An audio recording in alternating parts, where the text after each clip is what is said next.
জয়রাম জয় গোবিন্দ। আমাদের ঠাকুর কিন্তু খুব সুন্দর একটি কথা বেদবাণীতে বলেছেন।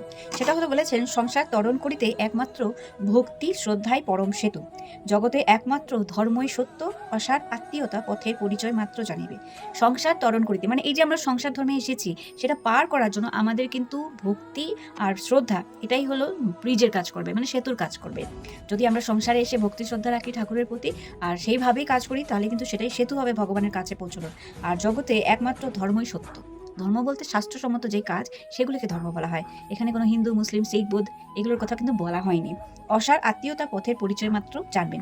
আমরা যে এই পৃথিবীতে এসে এই সংসার ধর্মে, সংসার জগতে এসে যে রিলেশনশিপগুলো পেয়েছি, সেগুলো নিয়ে আমাদের খুব চিন্তা না। তো সেইগুলো জাস্ট আমাদের এই যাত্রার সময় আমাদের পরিচয় মাত্র, আর কিছু নয়। এইখানে একটা সবচেয়ে সত্যি কথা, সেটা হলো এখানে কিন্তু কেউ কারো নয়, কেউ কারণই। ইভেন কি যার সাথে আমার বিবাহ হয়েছে তারা কিন্তু আমার এই দেহের স্বামী, আমার স্বামী কিন্তু মাধব। তার জন্য বলে না, সবসময় পরমাত্মার চিন্তা করতে হয়, পরমাত্মার সাথে আমাদের বিলীন হতে হবে। তাই সংসারের এই মোহটা কাটানো আমাদের খুব দরকার। জয়রাম জয় গোবিন্দ।